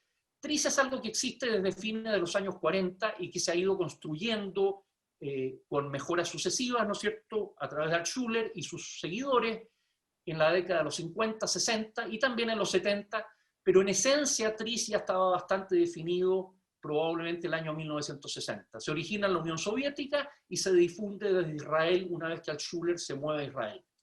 Como dijo Rodrigo, ha sido adoptado en Corea del Sur. Y hoy día estuve leyendo un pequeño paper sobre la adopción de TRIS en Corea del Sur y en China. Es el gran método de innovación que están adoptando los actores más emergentes dentro del Asia. Por lo tanto, hay que tomárselo en serio y como lo decía Rodrigo también, quiero reiterar de que si en Chile venimos de una matriz conceptual racional, entonces tal vez lo que deberíamos hacer es tomarnos muy en serio métodos de este tipo, si es que los métodos que tradicionalmente resultan más románticos parecen no terminar de prender nunca en la cultura empresarial chilena. Quiero usar un segundo caso, porque esto vale en la historia completa de la humanidad. Un caso histórico antiguo, 1400 a 1500. 1400, Portugal es un país pastoril y medieval, completamente medieval, viene saliendo de la presencia de los árabes en esa parte de la península ibérica. En 1500, Portugal es la primera potencia comercial marítima en el mundo. Es un país que ya está presente en África, en toda la costa perimetral de África, está presente en la India, está presente en lo que va a ser el Brasil, está presente en las islas de las Especias, en la zona de Goa, etc. ¿Qué pasó? ¿Qué hizo esa diferencia de que en 100 años un país pase de ser pastoril y cerrado a un océano azul literal, de estar presente en todos los mares principales? Bueno, lo que pasó tiene que ver esencialmente con esa imagen del astrolabio que es un invento árabe. Geoffrey Chaucer, que aparece en una foto abajo a la izquierda, escritor primero de la tradición de la escritura y la literatura inglesa, escribió los Tales of Canterbury, ¿no es cierto?, las historias de una serie de gente que van peregrinando y que se llaman los cuentos de Canterbury. Bueno, lo que prácticamente nadie sabe es que Geoffrey Chaucer, de joven, recorrió el Mediterráneo y conoció a muchos árabes y conoció y aprendió el uso del astrolabio. De hecho, se llevó un astrolabio con él a Inglaterra, a la corte inglesa, donde terminó siendo el profesor de Filipa de Lancaster, hija del rey Juan de Gante. Pero Filipa se casó con el rey João I de Portugal y se fue a Portugal con 60 personas de su corte y se llevó un astrolabio y le enseñó a sus hijos a usar el astrolabio y uno de esos hijos se obsesionó con el astrolabio, Enrique el Navegante. Enrique funda la escuela de Sagres, que se transforma en la primera academia naval del mundo.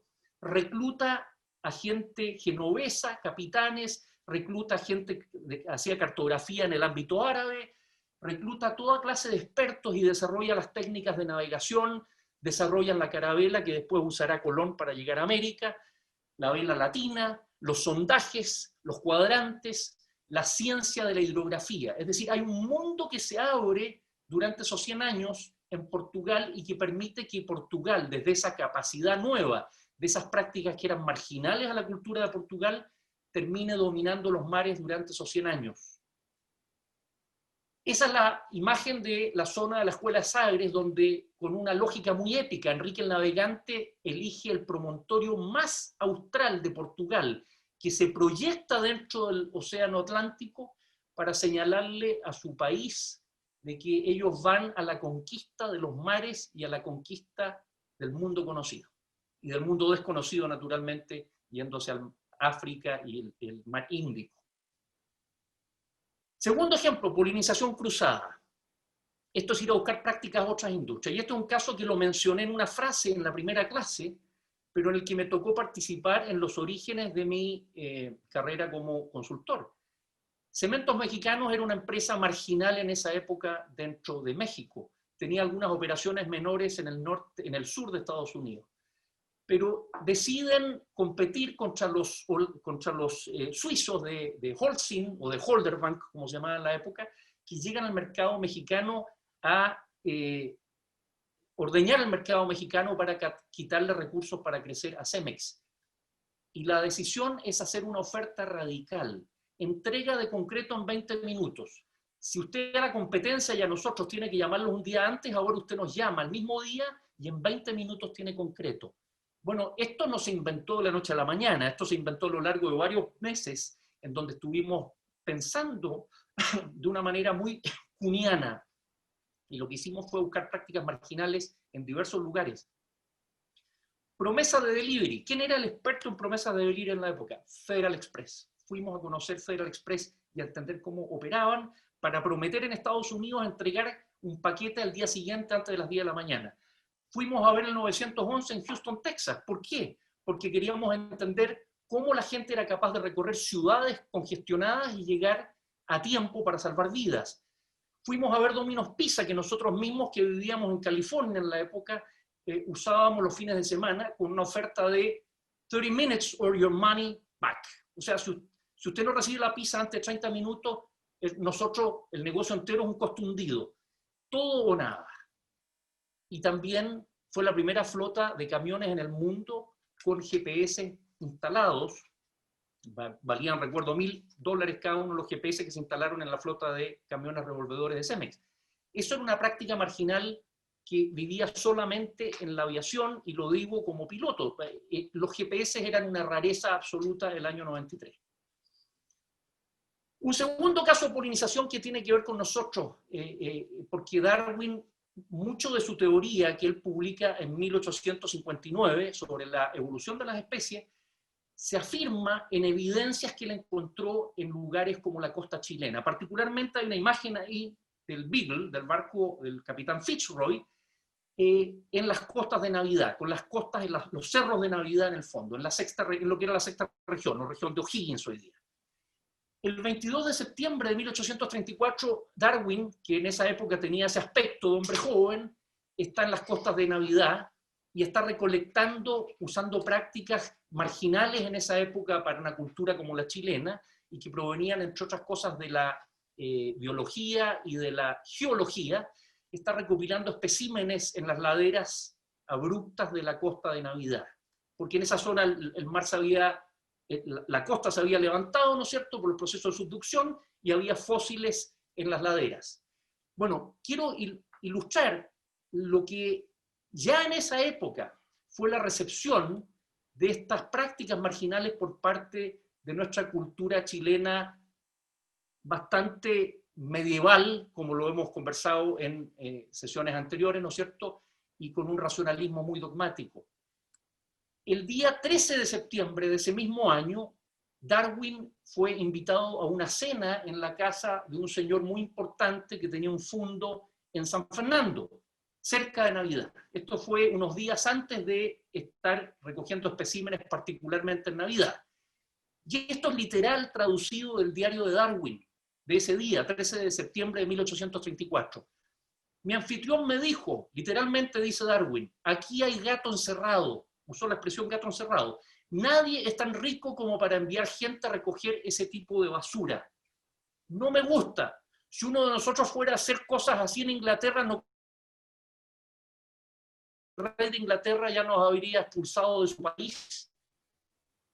Y comenta Darwin en su diario, dice, y este caballero de profesión abogado pertenece a las clases mejor informadas e inteligentes de ese país.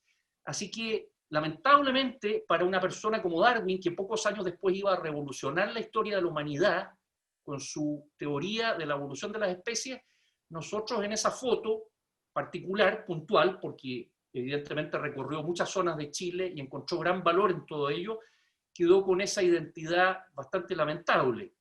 Y creo que casi 200 años después no es tan radicalmente diferente la situación en términos de nuestra poca apertura a entender y a aceptar aquello que es muy diferente. El caso de Toyota, que siempre lo menciono, es un caso interesante porque hay una enorme cantidad de prácticas que nacen en Toyota y que se difunden al mundo. Una de ellas es la gestión visual, que ustedes pueden visibilizar al lado derecho, arriba, ¿no es cierto? Y también en el Kanban, que está ahí abajo, que es la tarjeta de pedidos de cualquier material que se mueve dentro de la línea Toyota. ¿De dónde viene la gestión visual? La gestión visual, en la propia Toyota, lo explican así, proviene de los jardines infantiles japoneses, donde uno entra y está todo a la vista. Cada niño tiene un símbolo, una imagen. El año pasado estuvimos con unos clientes en el sur de Alemania viendo una práctica emergente de nuevos espacios marginales, la industria automotriz alemana, en el sur de Alemania, compartiendo las tecnologías que van a ser normales el año 2036, una serie de compañías con Mercedes-Benz al centro, deciden desarrollar en conjunto los procesos y las tecnologías con las cuales van a trabajar y van a construir automóviles en ese horizonte futuro que han convenido. Definen una visión en conjunto, se presentan mutuamente unos equipos a otros en esos espacios que vemos al lado derecho abajo, los avances que están realizando en las tecnologías. Y definen una visión compartida de un automóvil flexible, eléctrico, con un chasis que puede ser utilizado con diferentes carrocerías. Ahí tienen ya el prototipo actual con materiales plásticos de ese chasis eléctrico, que si el fin de semana yo decido salir con un auto deportivo, le pongo una carrocería deportiva, si el lunes necesito llevar a los niños al colegio, le pongo una carrocería utilitaria. Este caso se repite una y otra vez cuando uno piensa, y esto es una historia que me encantaría contar en otra instancia con mayor detención, cuando uno piensa en el surgimiento de los motores y generadores eléctricos entre 1820 y 1850, con los avances de Hans Christian Ørsted en Dinamarca, y posteriormente a partir de esos descubrimientos, lo que Michael Faraday en Inglaterra logra desarrollar como inducción electromagnética. Y ahí aparece una imagen del primer motor eléctrico del mundo, algo que si cualquier persona viera, lo despreciaría. Pero hoy día ese tipo de equipos sofisticados son hijos de esa tecnología que en ese momento era absolutamente marginal como prácticas.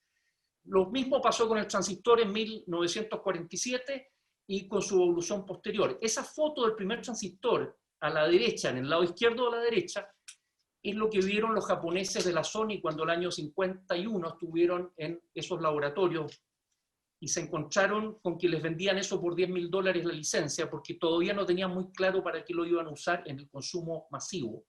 La aplicación era más bien de ámbito militar.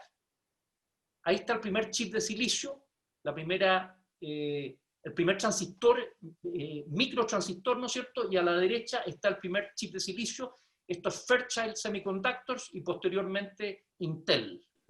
1960 aproximadamente. Quiero finalmente echar mano, ir moviéndome desde el amigo Kuhn hacia el amigo Feyerabend. Y Feyerabend dice una cosa muy interesante. Dice, mire, los grandes científicos no son tan diferentes de los grandes artistas, son como los Beatles. Los científicos normales atrapados en un paradigma normal que lo transforman en religión, se parecen a las bandas que hacen covers. Hoy día la ciencia se ha transformado en la nueva iglesia, dice, que oprime a quienes están en desacuerdo con sus conclusiones oficiales. Esto que puede parecer muy radical, planteado por un filósofo de la ciencia, que es un hombre que se autodeclara anarquista, si uno lo mira en el mundo de la empresa, ahí tiene la ciencia normal. Esa es la lógica de un call center en nuestra cultura normal.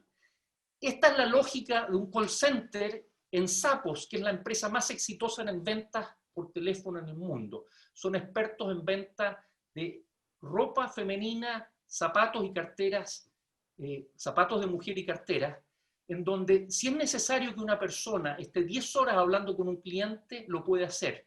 No hay protocolos preestablecidos de cómo llevar la conversación con el cliente. El único propósito es asegúrese de que este cliente queda plenamente satisfecho. Y quiero terminar con una imagen de alguien que yo especulo, porque no, evidentemente no quiero hacer una apología del personaje que está ahí, que es Robert Lanza. Robert Lanza es uno de los científicos pioneros en el desarrollo de células madre. Sin embargo, hoy día la comunidad científica sigue mirándolo con cierta distancia porque él plantea una teoría que es radical, que es el biocentrismo. Básicamente lo que él dice es que el universo físico y químico es un invento de la biología y que el tiempo es un invento de la biología y que por lo tanto lo que hay es conciencia y biología. El resto es lo que crea la conciencia que vive en la biología. Por lo tanto, incluso la muerte es una ilusión. Hay un par de libros ya que él ha publicado. Sus teorías todavía son extremadamente sospechosas para la comunidad tradicional. Y quiero decir que Humberto Maturana con Francisco Varela hace 40 años atrás postularon algo que no es tan diferente. El sistema nervioso es un sistema clausurado y por lo tanto todo lo que experimentamos allá afuera en realidad lo estamos viviendo aquí adentro en nuestro sistema nervioso que está clausurado. Quería terminar con Robert Lanza porque me parece que es un ejemplo de alguien que probablemente va a revolucionar la ciencia normal en 20 o 30 años más. Mientras tanto, es tan extraño como lo era Albert Einstein en 1903 o 1904. Muchas gracias. Vamos a pasar a continuación, entonces, a la fase de preguntas y respuestas. Y como siempre, ¿no es cierto? Ustedes seguramente ya han ido incorporando preguntas dentro del chat. Mi duda es acerca de la transformación como moda y la transformación de las personas dentro de las empresas. O sea, nosotros trabajamos en empresas. Entonces, el ámbito es a veces un ámbito, digamos, de la realidad que a veces impide a las personas transformarse y con ella transformar a las empresas. Entonces, y a veces yo veo que muchísimas cosas son más eslogan que cosa de fondo, ¿no? Entonces, por eso mis dudas eran cómo diferenciar modo de transformación. La transformación tiene que ser explícita, o sea, de repente no. O el tema de transformación significa transformación digital, significa despedir personas, ¿no es cierto? Y despedir personas se supone que, no sé si está bien o no, o sea, dejar gente sin trabajo, o sea, por la transformación, o sea, por la eficiencia, ¿no? Y lo último, si se pueden transformar empresas y no transformar personas. Yo me acuerdo la primera clase Cristian nos hablaba de la emoción y de la que hablaba que decía que las empresas que dicen que la persona no es un ser emocional, es más racional, decía que es una tontería. Yo coincido con ella. O sea, no se puede ser una buena persona y llegar a la empresa y ser un desgraciado, o sea. Y otra cosa más que yo no le he puesto acá, pero que también no tengo explicación, es acerca del tema de la corrupción, o sea, como que en sociedades latinas, voy a hablar del Perú, es un tema, digamos, acá hay un dicho muy famoso, roba pero hace obra, o sea, como diciendo de que hay cosas que se perdonan, ¿no es cierto? Eso básicamente, no creo que está para los tres, pero quien quiera, es simplemente para colaborar con la reflexión. Enrique, me gustaría reaccionar a un par de inquietudes, de comentarios, de preguntas que tú haces. Primero, respecto a lo digital. Si yo me centro en una mirada puramente tecnocrática, yo mismo como consultor, que ya tengo 53 años, probablemente no tendría mucho que decir desde la perspectiva esencialmente tecnológico-tecnocrática de la digitalización. Sin embargo, desde la mirada filosófica y desde la mirada etimológica, yo digo, ¿qué es digital? ¿Y por qué el nombre de transformación digital? Digital, antes de venir de ceros y unos, ¿no es cierto? Que es una cosa que tiene que ver con personajes como, ¿no es cierto?, Claude Shannon, 1939, su paper sobre la información, viene de dígitos, los dígitos. La interpretación más poderosa que yo me he hecho para mí mismo de qué es transformación digital, es el mundo en la punta de los dedos. Y si tú miras cualquier proceso llevado a su versión digital, en esencia, lo que estás haciendo es traer el mundo a la punta de los dedos. Estás digitalizando el mundo. Es decir, quiero un artículo, quiero un libro, y hago esto y lo tengo en la mano. Y es lo que me permite precisamente, ¿no es cierto?, este aparato, cuando digo quiero el libro de Feyerabend y en 30 segundos lo tengo aquí. Ahora, si esto lo hago con tecnología electrónica, bienvenido. Pero hay otras formas también de traer el mundo a la mano. Entonces, también el proceso del año 93 de Cemex de llamar y tener el concreto en 20 minutos es tener el concreto más a la mano, más en la punta de los dedos. No tener que estar planificando la obra para el día siguiente, sino que requiero 17 metros cúbicos, los pido y en 20 minutos los tengo. Eso también es parte de la digitalización. Yo diría que este sobreénfasis en lo digital electrónico es parte del error y de la visión tecnocrática. El proceso de digitalización lleva muchas décadas.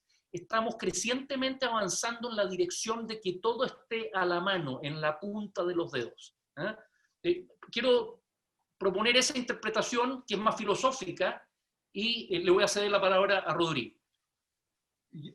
Enrique, la otra parte de tu respuesta me gustaría complementarla con lo que dice, y quiero escucharlo a Alejandro Marinovich. Alejandro, plantéanos tu inquietud.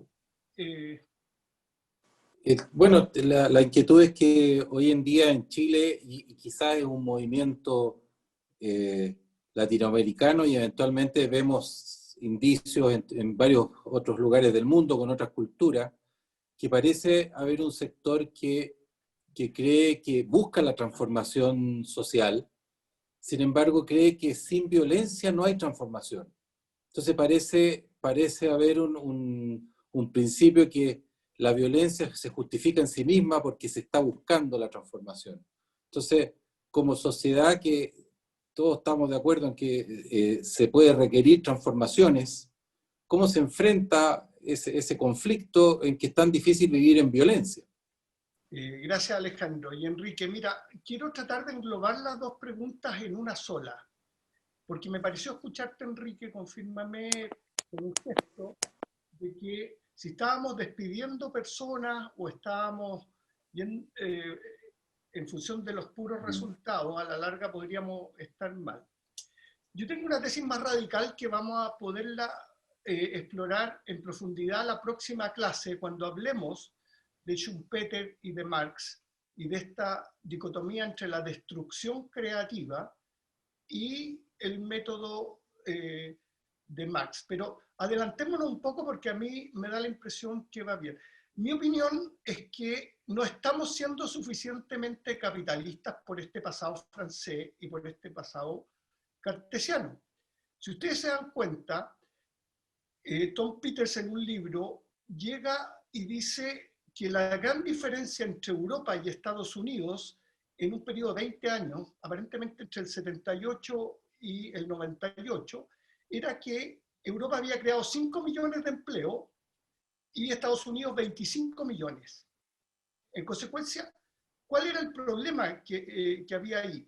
Dice, ¿cuál es la diferencia entre 5 y 25 más allá de los obvios 20? Y él se da cuenta que en Estados Unidos crearon esos 25 millones después de haber destruido 40, o sea, en realidad crearon 75. Y que Europa había quedado 5, en realidad destruyendo 10 millones privados y creando 5 públicos. O sea que el motor era lo público. En consecuencia, una sociedad que no crea suficiente valor, y ahí está el eje, tenemos que imaginar y pensar, que no crea suficiente valor, es obvio que si tú despides a alguien, lo estás metiendo en un problema. Pero una sociedad con destrucción creativa, ¿qué es lo que pasa? ¿Qué decía Marx? Marx decía que lo verdaderamente revolucionario era el capitalismo, que había logrado a través de su método, que él no lo llamaba destrucción creativa, esa conceptualización es muy posterior y que yo lo llamo océanos azules, que es lo que vamos a ver en la próxima clase, había hecho que todo el feudalismo quedara obsoleto. en el fondo una destrucción creativa entre el método comercial y el método feudal anterior. En consecuencia, nuestro problema con las personas en las calles, ustedes se imaginan que si hubiera tanta creación de nuevos océanos azules, ¿tendríamos tanta gente en la calle? A mí me da la impresión que no. En consecuencia, son tesis, no estoy diciendo. También tenemos que ser críticos. Esto es como a Paco le gusta hablar de las relaciones de pareja. Las relaciones de pareja, cuando uno mira que la culpa es del frente nomás, del que está interpretando. Pero si no somos capaces de generar una mejor sociedad, y eso también pasa por cosas que nos quedan ajenas. Por ejemplo, los principios ajenos, dos de ellos, además de la creatividad, dos adicionales son la responsabilidad. Si es solo destrucción y no es destrucción para crear, vale decir, destruyamos el medio ambiente, pero ¿qué estamos creando? ¿Me fija o no? La idea de la destrucción creativa es muy fuerte, porque quiere decir que se crea algo mejor, que cuando Steve Jobs mete la máquina fotográfica y hace quebrar a Kodak, que se suponía que era inquebrable una empresa tan grande, resulta que al final del día, ¿qué es lo que hace? Hace obsoleto todo este sistema de revelar fotografías porque las veía ahí mismo y de tener dos instrumentos cuando solo necesitas uno. En consecuencia, la responsabilidad con el planeta y la misma filantropía hace muy necesaria al Estado. Nos quejamos de un Estado grande y no hacemos filantropía. Entonces yo digo, esa es la autocrítica. O sea, si nosotros queremos salvar, entre comillas, el capitalismo de los capitalistas, como una frase que se ha hecho famosa, tenemos que ser más capitalistas, no menos, pero más capitalistas en el sentido de capitalistas, como dice Berlin, de una sociedad decente, una sociedad con responsabilidad, una sociedad con filantropía y una sociedad con creatividad.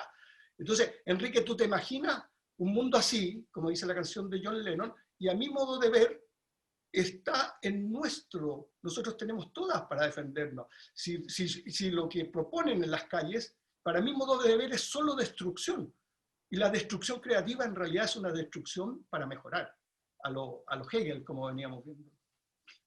Me gustaría acoplarme a lo que está diciendo Rodrigo, en el sentido de que yo creo que lamentablemente en Chile se combinan dos fenómenos. Una sobreideologización que es muy consistente con nuestra matriz racionalista, ¿no es cierto? Lo que dice Hannah Arendt en la frase que leyó Rodrigo me parece súper interesante. La lógica de una idea, es decir, una vez que la adopto es una especie de dogma de fe, y por lo tanto todo lo que observo es simplemente una ratificación por presencia o ausencia de la idea que yo sostengo. Se da por una parte una sobreideologización en la cultura chilena, y por otro lado una rigidez y un dogmatismo que también nos dificulta esta destrucción creativa. Entonces, al final es una especie de pugna entre hiperconservadores, aunque a uno les parezca que los otros no son conservadores, que son unos radicales descabellados. En realidad es una pugna entre conservadores dogmáticos. Finalmente, al no haber reinvención más permanente, más fluida, adopción de prácticas marginales en forma permanente, destrucción creativa, entonces finalmente las posturas se traducen en que vamos a ir a destruirle las cosas al otro. Yo creo profundamente en lo que dice Rodrigo, de que aquí lo que nos falta es ser más innovadores, más radicales en ese sentido, el juego, en vez de estar atrapados en un juego de posiciones dogmáticas en donde siempre creemos que el otro es el que nos quiere destruir. Hola, ¿cómo estás? Sí, yo hago una reflexión a raíz de lo que decía Francisco, lo que decías tú, el artículo que nos enviaron, y un poco también el método TRIZ. O sea, viendo todo y tratando de llevar esto para verlo mejor, soy ingeniero como tú, de poder llevar esto a un extremo, ¿no? De decir, bueno, las ideas frescas en todo ámbito son buenas, son bien recibidas, ideas nuevas que van renovando, como dices tú, una transformación creativa. Sin embargo, cuando tú ves el método TRIZ, está bastante estructurado, y me impresionó. Realmente me voy a leer el libro porque el poder hacer innovación en base a unas ciertas reglas que están con un método, ¿no? Que es todo lo contrario de la anarquía anarquismo que estábamos viendo y que funciona, eso es tremendamente valioso. Entonces, me da la impresión de que el anarquismo siempre está que debería estar como en las prácticas marginales, pero si fuera todo anárquico, yo creo que no serviría. O sea, sería, porque hoy día, ¿qué ocurre? La cantidad de recursos disponibles que hay en Internet, en las universidades, en laboratorios, en todas partes del mundo, es tan grande, tú puedes poner el problema y hacer un concurso para que resuelvan este problema, ¿cierto? Y usar esta red. Yo creo que es un mundo nuevo en ese aspecto. Es impresionante. Entonces, como ejemplo, la vacuna. ¿Por dónde nos vamos? Nos vamos por esta declaración que hicieron hoy día los CEO de los 9 laboratorios más grandes, que dicen que van a seguir estrictamente las reglas de la FDA para no dañar a ningún ser humano cuando se pongan la vacuna. Nos vamos por el método ruso que dice, oye, tengo una vacuna que está, póngansela, ¿no? Entonces ahí como que me da la impresión de que una mezcla de anarquismo con epistemología científica es buena. No puede ser ni lo uno ni lo otro. Un poco esa la... No sé qué opinas. No sé si la pregunta es para Francisco o para ti. Desde el punto de vista de filosofía concreta, yo estoy de acuerdo contigo. Si la única tesis que de repente te pido que consideres es que nosotros no debiéramos tenerle susto al anarquismo cuando el anarquismo es creatividad, es destrucción creativa. ¿Te fijas o no? O sea, y eso significa que la tesis es que demasiado método, demasiado cartesianismo en realidad nos deja en una sociedad que le cuesta crear lo nuevo, que le cuesta la creatividad. La destrucción que nos molesta a todos los creadores es la destrucción por destruir, ¿te fijas o no? La destrucción sin sentido. En consecuencia, a mí me da la impresión, mira, Fernando Flores, con quien trabajó Cristian mucho tiempo, decía, lo verdaderamente revolucionario es el capitalismo, y esa frase no se le ocurrió a Flores, la dijo Marx por de pronto bastante antes que él. En consecuencia, lo que tenemos que pensar, y por eso nosotros nos hemos anclado, y en Filco tenemos clases proyectadas de TRIS concretamente, con filosofía, para obtener la filosofía, porque tú tienes, y eso va a ser de gran utilidad para las empresas, porque empecemos de lo que podemos hacer, y esto, como cuando Voltaire dijo, el mercado hizo Inglaterra libre, yo creo que de repente TRIS puede hacer a Chile creativo, porque partimos desde bases de sociedades que no son, que necesitan un orden. ¿Cuál es el orden?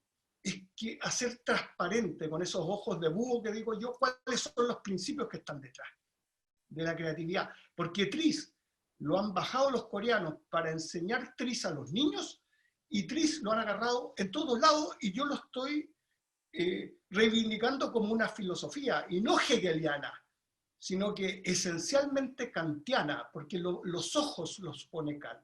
¿Ah? Hegel pone el método de que hay contradicciones, y eso le da cierto ojo. Pero lo verdaderamente notable es que Altschuler encontró esos 40 principios, y los 40 principios te orientan hacia la creatividad.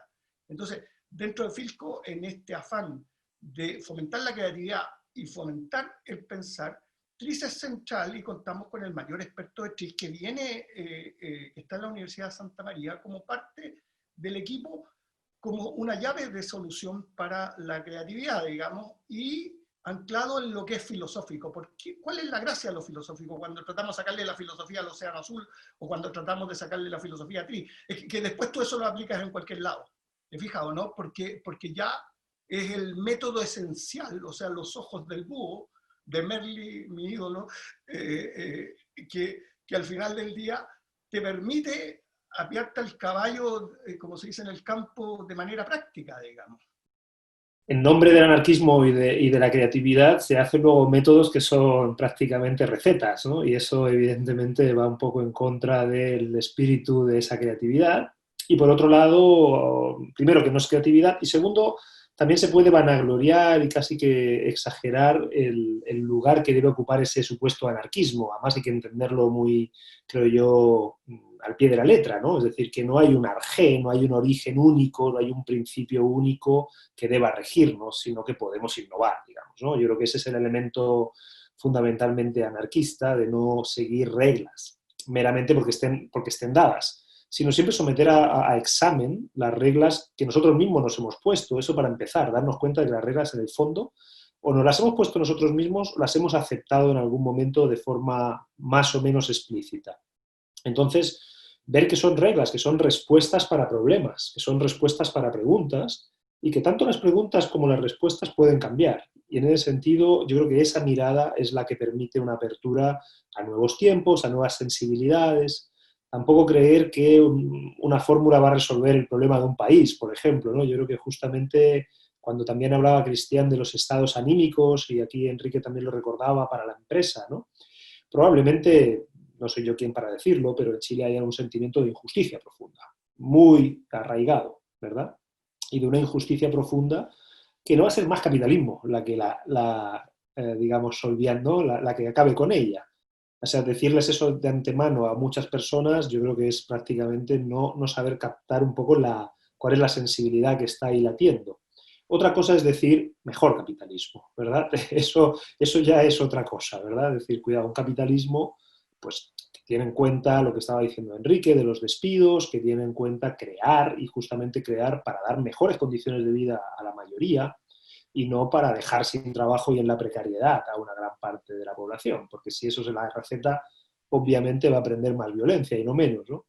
Entonces yo creo que ahí es donde tenemos que ser capaces de una mirada compleja ante todo. Yo creo que la gran invitación acá, y por eso damos tantos elementos de reflexión, es a tener una mirada caleidoscópica de la realidad, más compleja, no pensar que un par de fórmulas o un autor nos va a decir cómo son las cosas, sino pensar por de pronto que hay distintas sensibilidades, que hay distintas emociones que están en el ambiente, ser capaces de captarlas, ser capaces de ver a qué se deben, hacer un buen diagnóstico y ser imaginativos en las respuestas, ser capaces también de poner en cuestión nuestras propias convicciones en eso, pensar que esto va a ser lo que funcione. Bueno, es tu mirada, está bien, pero quizá hay que ponerla en diálogo, y eso es otra cosa muy importante que hemos aprendido, ¿no? Y estas instancias son maravillosas en ese sentido, que de repente llega alguien que te dice algo que tú no habías visto nunca por ese lado, y sin embargo te permite repensar todo tu esquema mental y dar con una solución que quizás si no hubieras tenido. Yo pienso que por ahí está la cosa, y coincido mucho con las intuiciones de los tres, ¿no? De Leonel, de Alejandro, de Enrique. Cuando se fuerza mucho un esquema, acaba habiendo unas fricciones que dan lugar a la violencia. Porque es la respuesta que queda cuando no hay más respuestas, cuando no hay diálogo posible, ¿verdad? Cuando no hay nadie que escuche tampoco. Es una mala respuesta, qué duda cabe, ¿verdad? Y es una respuesta que, como decía Cristian, puede volverse muy dogmática, puede enrocarse en una posición de manera clásica e irracional. Y luego ya va a ser muy difícil llegar a incluso una solución buena, porque ya hay un recelo y una sospecha tal que incluso dando buenas soluciones no hay un oído presto a escuchar, ¿verdad? Hay una enorme desconfianza. Entonces yo creo que hay partes emocionales, que no basta con un programa, también hace falta ir mostrando que aquí lo que hay es una verdadera voluntad de cambios para mejor en general, ¿no? Si alguien siente que las cartas están marcadas de antemano, siente que va a ser el pasado de nuevo el que se imponga. Y lo que tenemos, creo yo, que plantear es cómo lograr un futuro donde recuperemos lo mejor del pasado y seamos capaces de plantear otro nuevo escenario, ¿no? Y ahí la creatividad y el anarquismo, bien entendido, sin duda pueden ayudarnos. No el anarquismo destructivo, ¿eh? Estamos hablando evidentemente de la creación, de la imaginación incluso, ¿no? De la capacidad de recrearnos y de reinventarnos. Queremos cerrar puntualmente, queremos agradecer una vez más la presencia activa, la participación de todos ustedes.